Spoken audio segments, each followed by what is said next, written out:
मन मंदिरा गजर भक्तीचा। एकनाथ महाराज या अभंगाद्वारा भगवान श्री ज्ञानोबारायांचं वर्णन करतात। वर्णन करणारे ही संत आणि ज्यांचं वर्णन करतात ते ज्ञानोबाराय देखील संत। वर्णन कोण करतं याला विशेष महत्व नाही। काही वेळेला वर्णन कोण करतं याला विशेष महत्व नाही, वर्णन कुणाचं आहे याला विशेष महत्व आहे। विठाला विठाला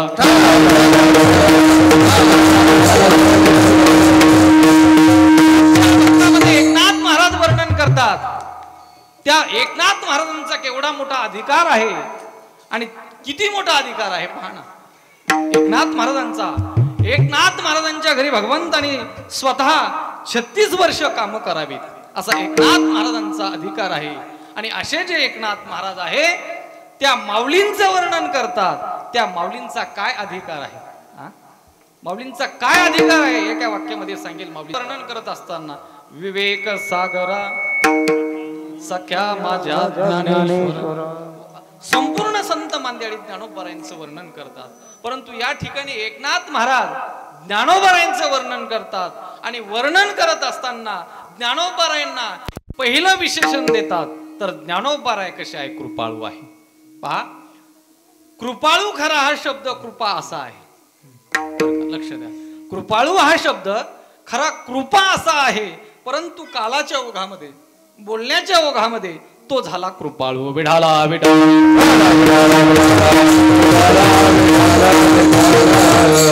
बरेचसे शब्द असे असतात की कालाच्या ओघामध्ये बोलण्याच्या ओघामध्ये हे बदलत असतात।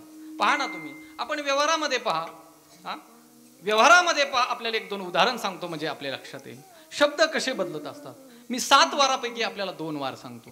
एक आदित्य वार, आदित्य म्हणजे बाबा आदित्य म्हणजे रविवार, बरोबर आहे। आदित्य म्हणजे सूर्य, आणि सूर्याचा जो वार त्याला काय म्हणतात, आदित्यवार। पण सामान्य माणसं त्याला आदित्यवार म्हणत नाही, त्याला काय म्हणतात बाबा, आईतवार असं म्हणतात। विठाला विठाला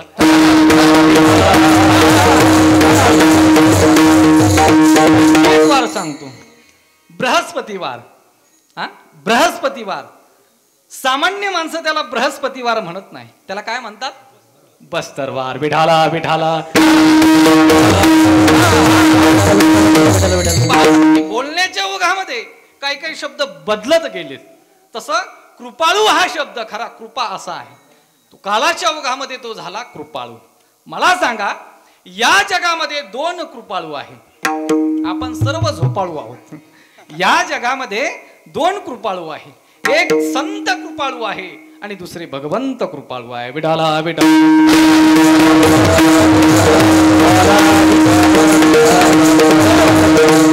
भगवान कृपाळू आहे। पहा, स्तनामध्ये विष भरून मारण्याकरता आलेली पुतना तिलाही मोक्ष, आणि शिव्या देणारा शिशुपाल त्यालाही मोक्ष, म्हणजे भगवान कृपाळू आहे। देवा तू कृपा करुणा सिंधू, किंवा तुका म्हणे हा तव कृपेचा, एक भगवान कृपाळू, तुका म्हणे हा तव कृपेचा सागर। हो, भगवान परमात्मा एक कृपाळू आहे आणि दुसरे संत महात्मे कृपाळू आहे। आता तुम्ही कृपावंत साधू संत जीवलग, किंवा तुम्ही संत माय बाप कृपावंत, हो, म्हणून दुसरे संत कृपाळू आहे। परंतु आपला प्रश्न असा आहे की एकनाथ महाराज ज्ञानोबारायांचं वर्णन करत असताना ज्ञानोबारायांना कृपाळू म्हणतात। विठाला विठाला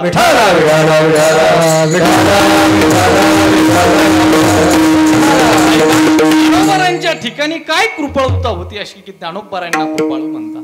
पहा, एकदा प्रसंग असा घडला, भगवान शंकर प्रसन्न असताना एका गंगेच्या काठावर भगवान शंकर बसले होते आणि माता पार्वतीही त्या ठिकाणी बसल्या होत्या। आणि भगवान शंकर प्रसन्न असताना माता पार्वतीने प्रश्न केला, भगवान गुह्यातलं गुह्य असणार ज्ञान मला सांगा। भगवान शंकराने हे ज्ञान आजपर्यंत कुणाला सांगितलं नाही। आणि अशा एकांत वासामध्ये माता पार्वतीने प्रश्न केल्यानंतर अगदी खुश होऊन भगवान शंकर त्या ठिकाणी ज्ञान सांगू लागले। भगवान शंकर ज्ञान सांगतात, माता पार्वती ऐकतायत, लक्ष द्या। पण ते ज्ञान ऐकता ऐकता माता पार्वतीला झोप लागली। झोप लागल्यानंतर भगवान विष्णूने विचार केला, आजपर्यंत हे ज्ञान भगवान शंकरांनी कुणाला सांगितलं नाही. ज्यांना सांगतायत ते झोपी गेलेले आहेत. मग भगवान विष्णूने काय केलं, एका माशाच्या स्वरूपामध्ये त्या गंगेच्या काठावर ते ज्ञान ऐकू लागले. संपूर्ण ज्ञान ऐकलं आणि संपूर्ण ज्ञान ऐकल्याच्या नंतर भगवान शंकर डोळे उडून पाहतात. आपण कुणाला ज्ञान सांगत होतो? माता पार्वतीला. पण पार्वती माता झोपलेल्या आहे. कोण चोरून ज्ञान ऐकत आहे? कोणी चोरून ज्ञान ऐकलंय? म्हणून आपला तिसरा डोळा उघडून पाहिला तर त्यांना त्या गंगेच्या काठावर एक मासा दिसला. आणि मासा दिसल्याच्या नंतर भगवान शंकराला वाटलं या माशाने आपलं ज्ञान ऐकलं. म्हणून हातातला त्रिशूळ घेतला आणि त्या माशाला मारला. मारल्याच्या नंतर त्या माशाच्या रूपातून, त्या माशाच्या उदरातून कोण बाहेर आलं? ते म्हणजे महापुरुष, म्हणजे मच्छिंद्रनाथ. मच्छिंद्रनाथांचे शिष्य मच्छिंद्रानी बोध गोरक्षनाथ. गोरक्षनाथांचे शिष्य गहिनीनाथ. गहिनीनाथांचे शिष्य निवृत्तीनाथ. आणि निवृत्तीनाथांचे शिष्य ज्ञानोबाराय. विठाला विठा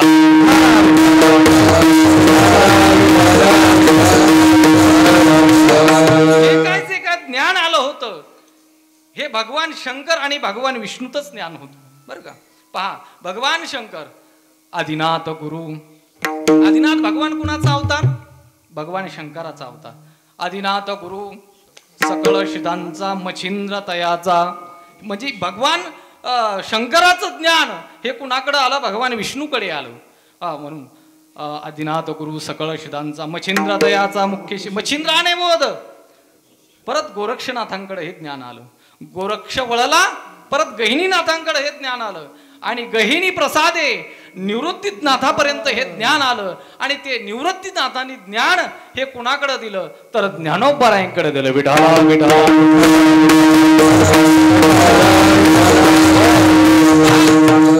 एक गुरु एक शिष्य असलेली परंपरा ही ज्ञानोबारायांनी बाजूला ठेवली आणि तुम्हा आम्हा सर्व समाजापर्यंत ज्ञान पोहोचलं. हेच ज्ञानोबारायांच्या जीवनातील कृपाळुता आहे. विठाला विठा.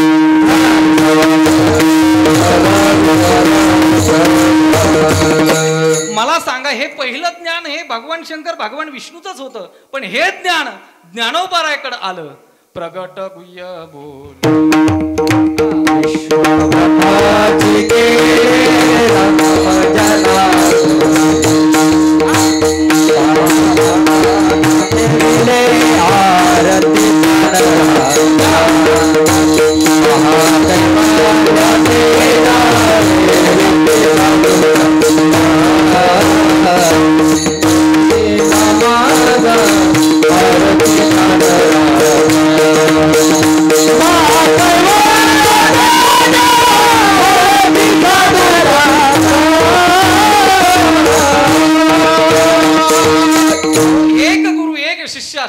हे ज्ञान ज्ञानोबारायांनी बाजूला ठेवलं आणि तुम्हा आम्हा सर्व समाजापर्यंत हे ज्ञान पोहोचलं. म्हणून एकनाथ महाराज म्हणतात, ज्ञानोबाराय हे कृपाळू आहेत. विठाला विठा.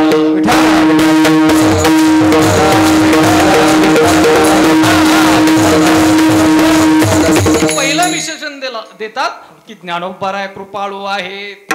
दुसरं विशेषण देतात की ज्ञानोबाराय उदार आहे. ज्ञानोबाराय उदार कसे आहे? उदाराच्या बाबतीमध्ये आणखी एक यादी प्रसिद्ध आहे. हरिश्चंद्र राजा उदार, शिबी राजा उदार आणि सर्वात प्रसिद्ध उदाहरण म्हणजे कर्ण उदार. इतका मोठा कर्ण उदार असताना ज्ञानोबारायांना काय उदार म्हणतात? विठाला विठा.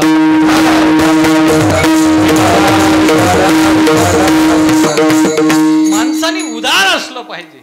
पहा ना तुम्ही, ज्ञानोबारायांच्या या आपेगाव मध्ये या, ज्ञानोबारायांच्या आळंदीमध्ये जा. त्या ठिकाणी गेल्यानंतर ज्ञानोबाराय जो कोणी येईल त्याला ज्ञानदान देण्याचं काम करतात.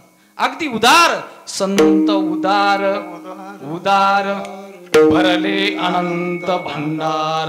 हो, ज्ञानोबाराय उदार होते. उदार असलं पाहिजे. आता हा नामसप्ताह चालू आहे. अगदी उदार अंतकरणाने सर्वांनी तन मन धनाने या ठिकाणी सहकार्य केलं पाहिजे. पण काही काही माणसं इतके चिकट असतात, इतके चिकट असतात. इतके चिकट असतात की इतके चिकट असतात की एवढे चिकट असतात. हा समजलं, एवढे चिकट असतात. अगदी खूप चिंगूस माणूस असतात बरं का दादा. मी नेहमी विनोदाने सांगत असतो, अगदी काही काही माणसं एवढे चिकट असतात, एवढे इतके चिकट त्यांच्याशिवाय दुसरं कोणी सापडणार नाही. अगदी एक उदाहरण सांगत असतो मी, लक्ष द्या पहा. पूर्वीच्या काळी एक जणाचं लग्न झालं. लग्न झाल्यानंतर आता पूर्वीच्या काळामध्ये जे जुनी माणसं असेल त्यांना माहिती असतं, पूर्वीच्या काळामध्ये मला असं वाटतं धोत्रावर लग्न लावायचे, बरोबर ना बाबा. हा त्याला सासऱ्याने लग्नामध्ये एक धोतर पान घेतलं. धोतर पान घेतल्यानंतर महाराज त्याने ते धोतर, एवढा चिकट होता माणूस, त्याने विचार केला आपल्याला हे धोतर कमीत कमी 12 वर्ष गेलं पाहिजे, म्हणजे एका धोत्रावरती एक तपपूर्ती सोहळा साजरा झाला पाहिजे. आपण नामसप्ताहाने करतो आणि हा बोला झोपलेले, हा कशाने करतो, धोत्राने करतो. याला वाटलं कमीत कमी आपल्याला 12 वर्ष हे धोतर गेलं पाहिजे. इतका चिकट माणूस पाहिला नाही ना तुम्ही कधी, आता ऐका म्हणजे लगेच लक्षात येईल कसा माणूस होता बरं का. त्याने ते धोतर अगोदर 4 वर्ष वापरलं. 4 वर्ष वापरल्याच्या नंतर त्याने विचार केला आता हे धोतर सुद्धा लावण्याच्या लायकीचं राहिलं नाही, म्हणून त्याने काय केलं, त्या धोत्राचे 2 भाग केले. म्हणजे त्याने त्या धोत्राच्या 2 लुंग्या केल्या. लुंग्या केल्यानंतर परत त्याने त्या लुंग्या परत 2-2 वर्ष वापरल्या. किती झाले झोपलेले, हो हा किती झाले, पहिले 4 आणि हे 4 किती 12, हा 8 वर्ष. 8 वर्ष धोतर वापरलं. परत त्या लुंग्या परत 2-2 वर्ष वापरल्याच्या नंतर त्याने विचार केला ह्या लुंग्या सुद्धा लावण्याच्या लायकीच्या राहिलं नाही, म्हणून त्याने काय केलं, सुती असल्यामुळं त्या लुंग्याचे त्याने दादा परत 2 लंगोट केले. त्याने लंगोट केल्यानंतर परत ते लंगोट 2-2 वर्ष वापरले. आता किती झाले, एक तपपूर्ती एका धोत्रावर त्यांनी साजरा केला. इतका चिकट माणूस, इतका चिकट माणूस, त्याने विचार केला आता हे लंगोट सुद्धा वाया जाता कामा नाही. मध्ये एवढा चिकट माणूस. एक दिवसचा प्रसंग असा होता, पूर्वीच्या काळी काय लाईट नव्हती, रात्री त्याला काहीतरी काम करायचं होतं. त्याने विचार केला आपण टेंभा केला पाहिजे, म्हणून त्याने काय केलं, घरामध्ये गेला, एक हातभर एक गज आणला. हे सुती लंगोट असल्यामुळं त्या गजाला गुंडाळले, त्याच्यावरती राखेल टाकलं. राखेल टाकल्यानंतर त्याला काडी लावली. काडी लावल्याच्या नंतर रात्रभर त्यांनी त्या टेंभ्यामध्ये काम केलं, टेंबा केला. महाराज रात्रभर काम केलं आणि काम केल्याच्या नंतर सकाळी सकाळी त्या लुंग्याची त्या लंगोटची काय झाली, बोला बोला काय झाली, राख झाली. पण एवढा चिकट माणूस, एवढा चिकट माणूस, त्याने विचार केला ही राख सुद्धा वाया जाता कामा नये. घरामध्ये गेला, दंतमंजनची बाटली घेतली, ती राख त्या बाटलीमध्ये भरली आणि 6 महिने त्या बाटली राखीनं दात घासत होता. विठाला विठा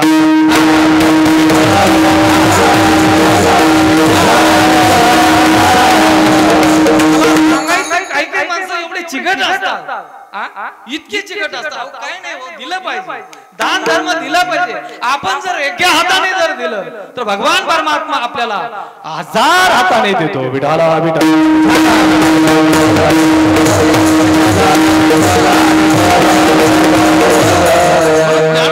उदार होते. जो कोणी येईल, जो कोणी येईल त्याला ज्ञानदान देण्याचं काम करत होते महाराज. म्हणून कृपाळू उदार ज्ञानोबा उदार होते, अगदी उदार महाराज. कोणी येऊ कसाही येऊ, अहो एवढंच नव्हे तर पूज्य श्री घुले बाबा सांगत असायचे. एकदा सांगितलं होतं बाबांनी, अरे त्या ज्ञानोबरायांच्या आळंदी क्षेत्रामध्ये तुम्ही जरी पडून जरी राहिले तरी तुम्हाला ज्ञान प्राप्त होतं. जसं एखादी गाय असो बैल असो त्या जमिनीवरती शेण टाकते आणि शेण टाकल्यानंतर महाराज आपण ते शेण उचलून घेतो. उचलत असताना मला सांगा ना, त्या जमिनीवरची धूळ त्याला काहीतरी माती काहीतरी त्याला येतेच. तसं त्या ज्ञानोबरायांच्या आळंदीमध्ये आपण नुसतं पडून जरी राहिलं तरी काय प्राप्त होतं, ज्ञान प्राप्त होतं. विठाला विठाला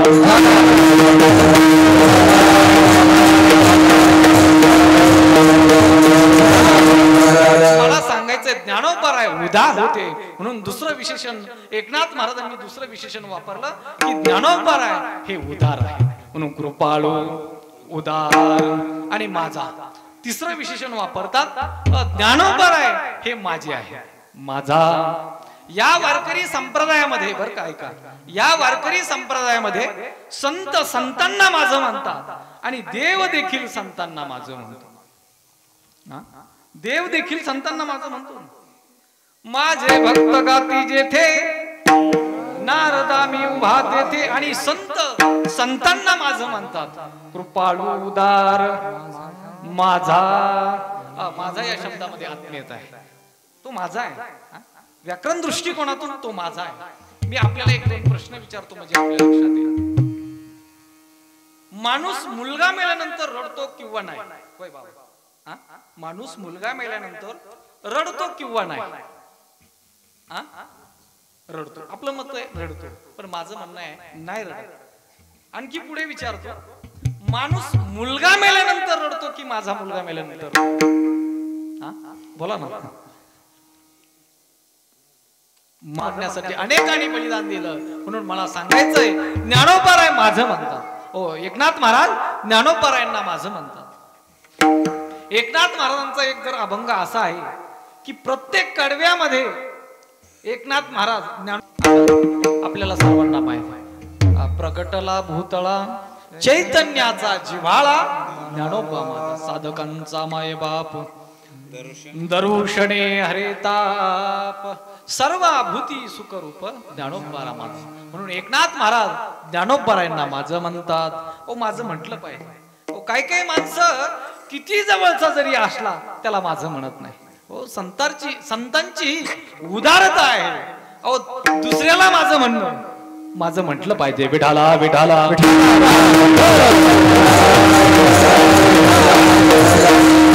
एकनाथ महाराज ज्ञानोबारायांना माझा हे एक विशेषण. कृपाळू उदार माझा ज्ञानेश्वर. हो, ज्ञानेश्वर या शब्दाचा अर्थ फार सुंदर आहे. ज्ञानाचा जो ईश्वर त्याला म्हणतात ज्ञानेश्वर. विठाला विठाला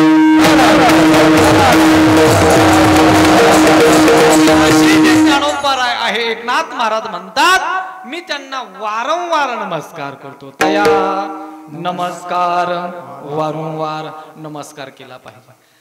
प्रत्येकाने आपल्या या वारकरी संप्रदायाच्या दृष्टिकोनातून पाया पडे जन एकमेका. हो, या वारकरी संप्रदायामध्ये आल्यानंतर एकमेकाचं आपण दर्शन केलं पाहिजे. हो, आपण ज्या वेळेस ज्ञानोबारायांच्या मंदिरात येतो ना, मंदिरात आल्यानंतर देवापुढे आपण काय करतो? हात जोडतो. ही काय आहे? नम्रता आहे. आणि आपण मस्तक ठेवतो. मस्तक ठेवल्यानंतर देवा ज्ञानोबाराय मन बुद्धीसह तुझं चिंतन करीन म्हणून आपण नमस्कार केला पाहिजे. म्हणून एकनाथ महाराज ज्ञानोबारायांना नमस्कार करतात. तया नमस्कार वारंवार. आणि असे जे ज्ञानोबाराय आहे एकनाथ महाराज बोलतात, हे असे जे ज्ञानोबाराय जातीचा विचार करत नाही. अभंगाचं दुसरं बोलतात, असे जे काही ज्ञानोबाराय आहेत ना, हे जातीचा विचार करत नाही. न पाहे याती. याती म्हणजे जात. हो, या वारकरी संप्रदायामध्ये तुम्ही कोणत्या जातीचे आहात याचा विचार केला जाते. जातवीत गोत कुळशीळ मात. किंवा या वारकरी संप्रदायामध्ये लहानापासून तर मोठ्यापर्यंत आपण इथं आलं तरी चालेल. ज्या ठिकाणी जातीचा विचार केला जातो, बर का, ऐका, ज्या ठिकाणी जातीचा विचार केला जातो त्याला संसार म्हणतात. आणि ज्या ठिकाणी जातीचा विचार केला जात नाही त्याला परमार्थ म्हणतात. विठाला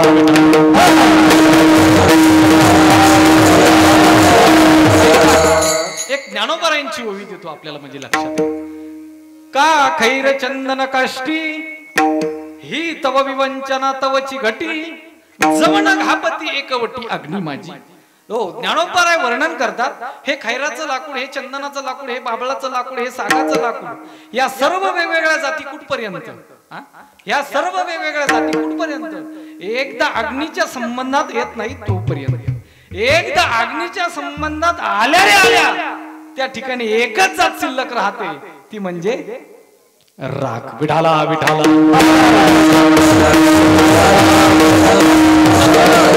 हे त्या समाजाचे, हे अमक्या समाजाचे, हे तमक्या समाजाचे, असं कुठपर्यंत या वारकरी संप्रदायात येत नाही तोपर्यंत. एकदा या वारकरी संप्रदायात आले त्या ठिकाणी एकच जात शिल्लक राहते, ती म्हणजे वारकरी. विठाला विठाला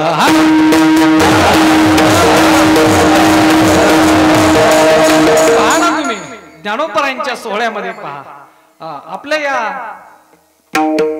पंढरपूरच्या सोहळ्यामध्ये पहा अनेक धर्माचे अनेक जातीचे माणसं असतात पण त्या ठिकाणी एकच म्हटलं जातं काय माऊली काय प्रेम असेल माऊली विषयी अहो तुम्ही कोणताही असो कसाही असो माऊली जातीचा विचार करत नाही म्हणून एकनाथ महाराज बोलतात संत महात्मे ज्ञानोबराय हे जातीचा विचार करत नाही न पाही याती कुळाचा विचार भक्त करुणाकर ज्ञानाबाई ज्ञानोबराय भक्त आहे म्हणून तर खांद्यावर पताका घेतात आणि पंढरपूरला जातात माझे जीवेची आवडी पंढरपुराने नगुणी भक्त करुणाकर करुणाकर आहेत ज्ञानोबराय ओम नमो ज्ञानेश्वरा करुणाकरा दयाळा आणि ज्ञानाबाई आहे ज्ञानोबराय विठाला विठाला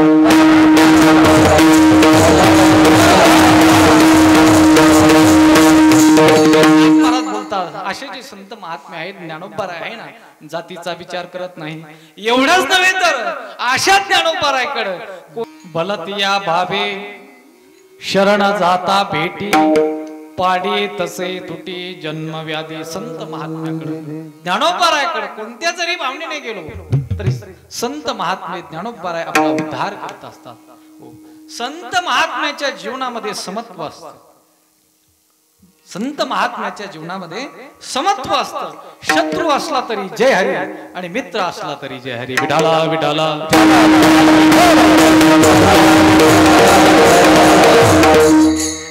ज्ञानोबरायांच्या ज्ञानेश्वरी ग्रंथामध्ये 2-3 ओव्या आहेत संत महात्म्याचं जीवन कसं असतं समत्व अगदी कोणीही जा त्यांचा ते उद्धार करणार त्यांच्या ठिकाणी भेदभाव नाहीये हो ज्ञानोबरायांच्या ज्ञानेश्वरी ग्रंथामध्ये 2-3 ओव्या सांगतो जो खांडवया घाव घाली का लावणी जयाने केली आणि दोघा एकची सावली वृक्ष दे दैसा ज्ञानोबराय सांगतात एखाद्या सद्ग्रस्ताने शेतामध्ये झाड लावलं ते झाड लावल्याच्या नंतर ते खूप मोठं झालं सगळ्यांना सावली देऊ लागलं सावली दिल्याच्या नंतर एक माणूस कुऱ्हाड घेऊन तोडायला गेला मला सांगा जो कुऱ्हाड घेऊन तोडायला गेला त्यालाही ते सावलीच देणार आणि जो झाडाखाली बसला त्याला ते सावलीच देणार हो ज्ञानोबराय आणखी पुढे बोलतात ना तरी इशी दंडू पाळी तया गोडू आणि गळीत या कडू नवेची जेवी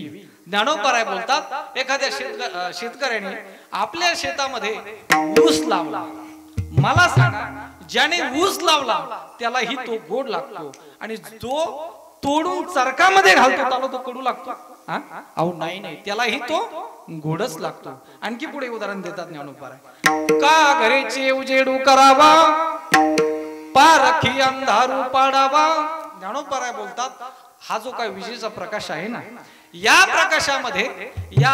प्रकाशामध्ये आपण कीर्तनाचा कार्यक्रम केला तरी प्रकाशच देणार आणि दुसरा कोणता एखादा तमाशाचा जरी कार्यक्रम केला तरी प्रकाशच देणार विठाला विठाला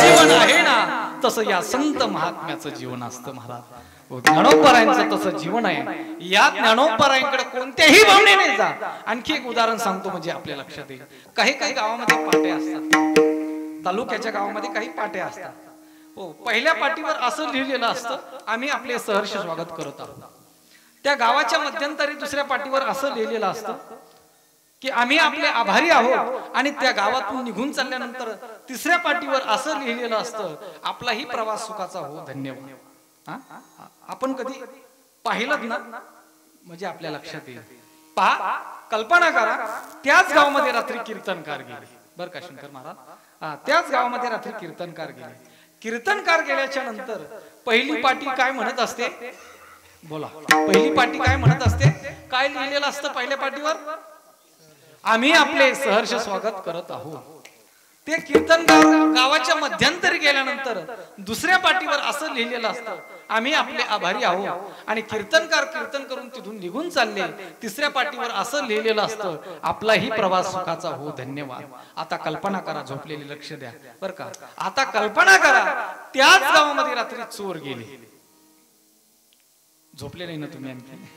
त्याच गावामध्ये रात्री चोर गेले. चोर गेल्यानंतर पहिली पाटी काय म्हणत असते?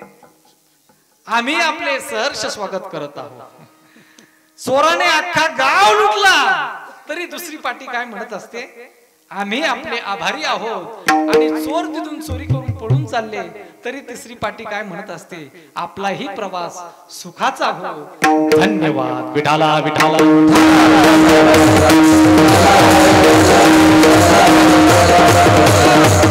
जशी ही पाटी आहे ना तसे संत महात्मे आहे. या संत महात्म्याकडे कोणत्याही भावनेने जा. संत महात्मे आपला उद्धार करतात. ते आपला कधीच द्वेष करत नाही. विठाला विठाला.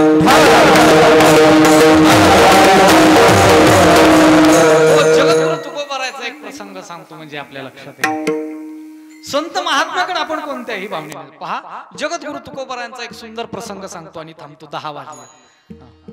एकदा तुकोबारायांचं कीर्तन झालं आणि कीर्तन झाल्यानंतर तुकोबाराय निघलेले आहे. तुकोबारायला रात्रीचा प्रसंग आहे आणि तुकोबाराय निघलेले आहे. गळ्यामध्ये विणा आहे, हातामध्ये चिपळे आहे आणि तुकोबारायांचं भजन चालू आहे.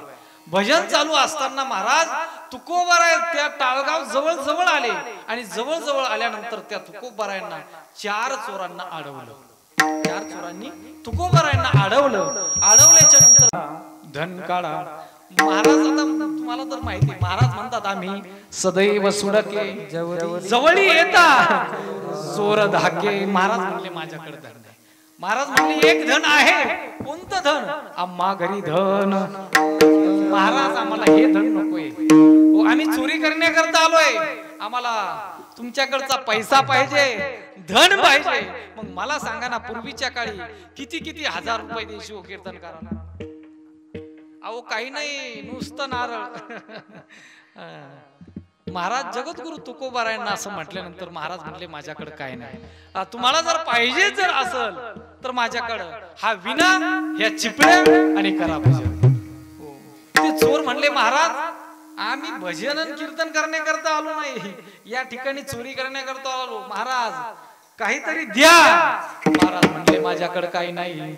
मग त्या चोराने असा विचार केला महाराजांजवळ काही नाही, मग चला.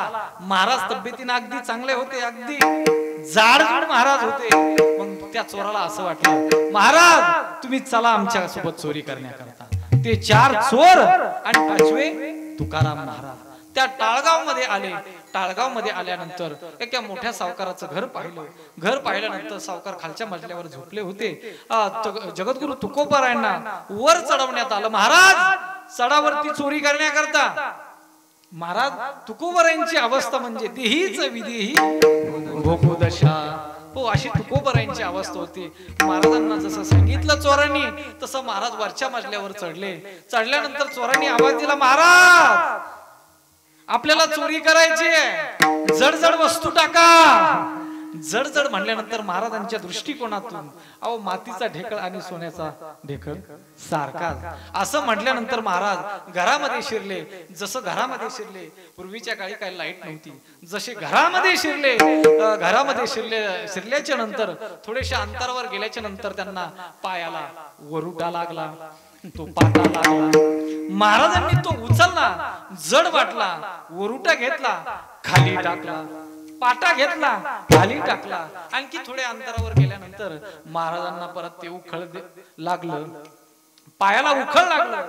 ते उखळ उचललं, जड वाटलं, खाली टाकलं. त्या चोराला वाटलं तुकोबारायांना आपली भाषा कळाली नसेल. महाराज आता जड जड वस्तू नको, आता जड जड वस्तू नको, तुम्हाला आमची भाषा लक्षात आहे ना महाराज, आता हलक्या हलक्या वस्तू टाका. आता हलक्या हलक्या म्हणल्यानंतर महाराजांनी लगेच प्लॅन बदलला. असा वर हात केला.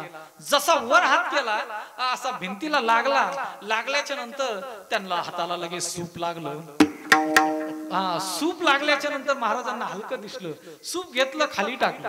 आणखी थोड्या अंतरावर गेल्यानंतर महाराजांना ती झाडाची लक्ष्मी दिसली, हलकी वाटली, खाली टाकलं. अहो असं करता करता पहाटचे 4 वाजले. आणि 4 वाजल्यानंतर महाराज असं झालं, जगद्गुरु तुकोबारायांचा एक नित्य नेम होता. 4 वाजले की लगेच त्या ठिकाणी काकडा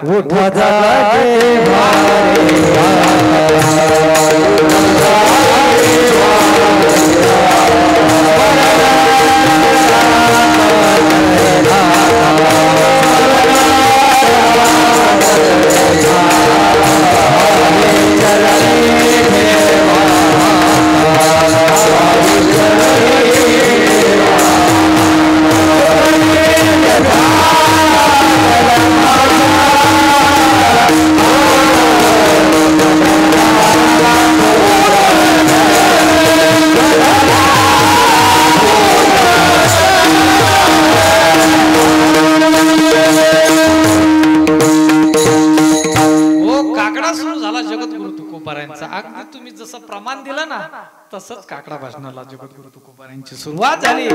सुरुवात झाल्याच्या नंतर सावकाराला जाग आली. अरे काकड्याचा आवाज दिसतो, महाराजांचाच आवाज आहे, कुठून तरी आवाज येतोय. म्हणून सावकार जागी झाले. जागी झाल्यानंतर पाहतात तर इकडून तिकडून आवाज येत नाही, आपल्याच घरातून आवाज येतोय. म्हणून सावकार वरच्या मजल्यावर आले. पाहतात तर जगद्गुरु तुकोबार आहे. लगेच दंडवत घातला. श्री संताची माता चरणावरी साष्टांग हे करी दंडवत. जगद्गुरु तुकोबारांना नमस्कार केला आणि नमस्कार केल्यानंतर सावकार बोलतात, महाराज माझं भाग्य आहे, तुम्ही सकाळी सकाळी आमच्या घरी आलात आणि आमच्या घरी येऊन काकडा भाजनाला सुरुवात केली. महाराज खरोखर माझं भाग्य आहे. किती भाग्य असेल महाराज माझं, तुम्ही सकाळी सकाळी आमच्या घरी आलात. महाराज मग तुम्ही एकटेच आलात का? महाराज म्हणले मी एकटं नाही आलो. मग बाकी? नाही नाही, तुमच्या घरी मी दिंडी आणली, दिंडी. मग महाराज तुमचे बाकीचे हरिभक्त कुठे? आता सावकार जागी झाल्यानंतर हे चोर लपले होते. जगद्गुरु तुकोबारांनी घडलेला सर्व प्रकार त्या सावकाराला सांगितला. सावकाराला सांगितल्यानंतर त्या चोराला बाहेर काढलं. बाहेर काढल्यानंतर सावकाराने विचारलं, महाराज सांगा त्यांना आता काय शिक्षा देऊ? महाराजांना विचारल्यानंतर महाराजांनी काय शिक्षा द्यायला पाहिजे होती? आताचे जर महाराज असते तर ते म्हणले असते, सावकार यांना डायरेक्ट फाशी द्या. पण जगद्गुरु तुकोबाराय बोलले, यांना शिक्षा अशी द्या जेणेकरून यांनी ही चोरी सोडून दिली पाहिजे आणि हे हरिभक्त झाली पाहिजे. काय शिक्षा दिली असं? यांना एक काम करा, यांना स्नान झाल्यानंतर जेवण तयार करा, यांना जीव घाला, दक्षिणा द्या आणि वाट लावा. विठाला विठाला.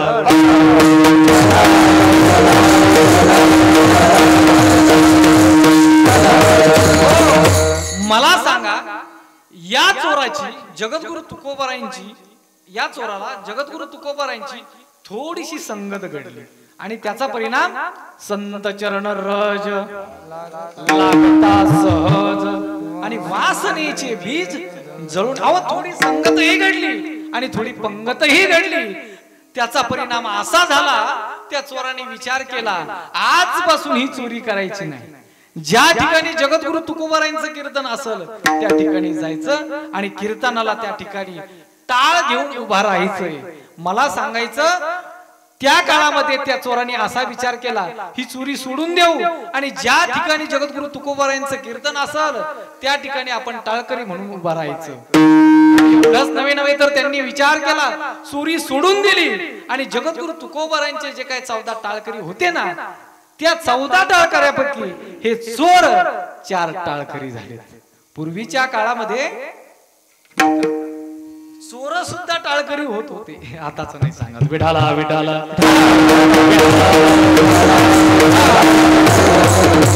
मला सांगायचं, ते चोर तुकोबाराकडे आले, कोणत्या भावनेने आले होते?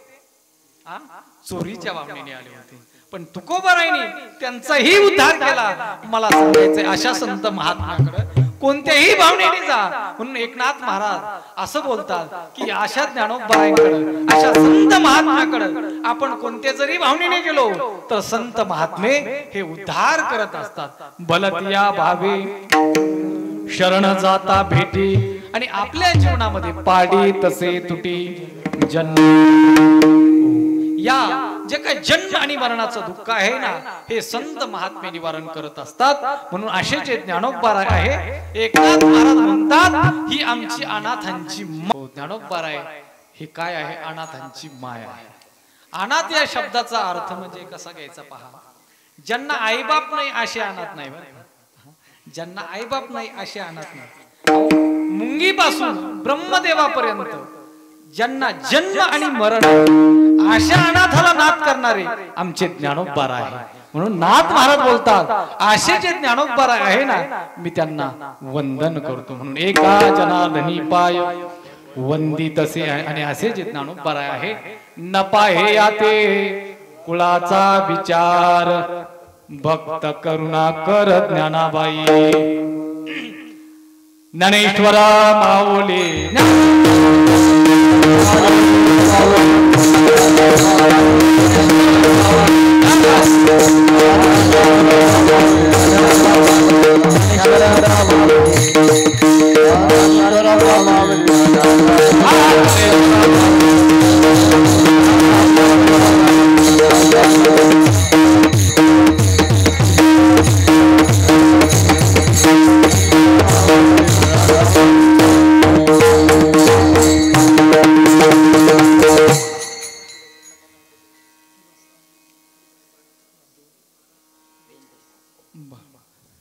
ज्ञानाबाई माझी अनाथांची माय एका जनार्दनी पाय वंदित असे म्हणून झालेली ही सेवा भगवान श्री ज्ञानोबरायांच्या चरणी तुम्हा सर्व मायबाप श्रोत्यांच्या चरणी समर्पित करून पूज्य श्री दादांच्या चरणी तसेच गुरुजी त्यांच्याही चरणी समर्पित करून सेवेला या ठिकाणी पूर्णविराम द्यायचा माझं परम भाग्य आहे.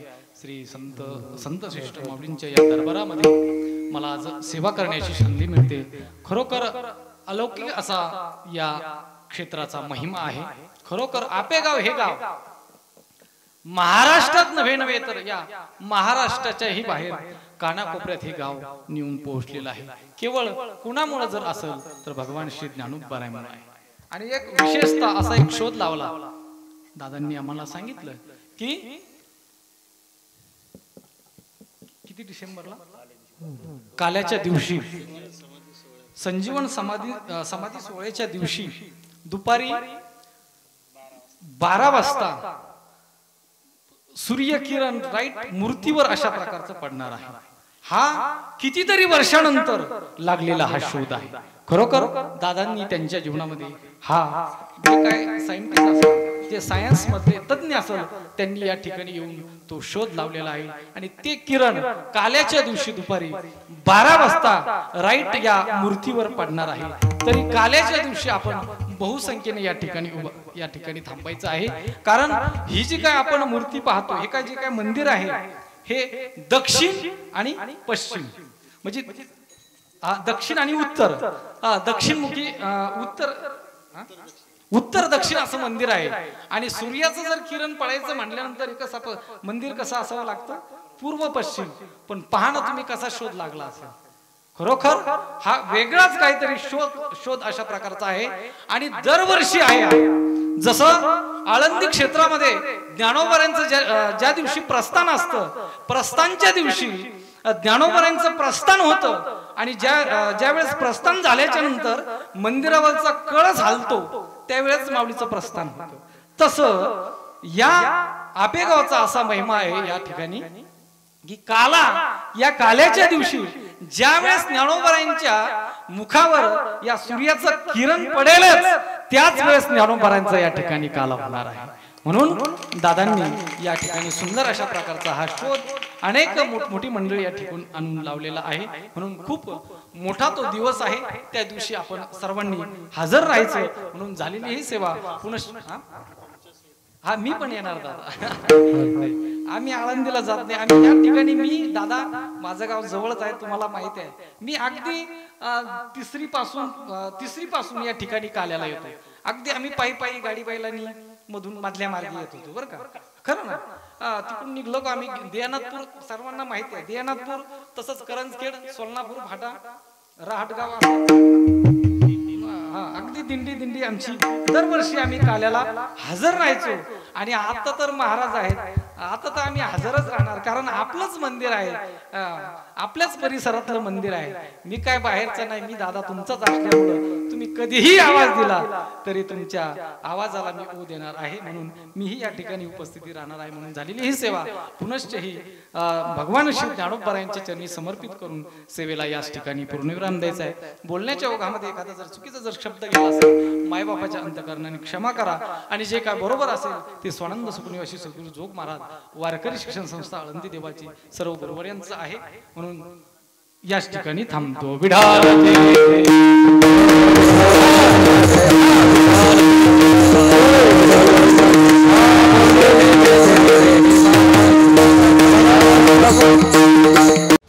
मन मंदिरा गजर भक्तीचा.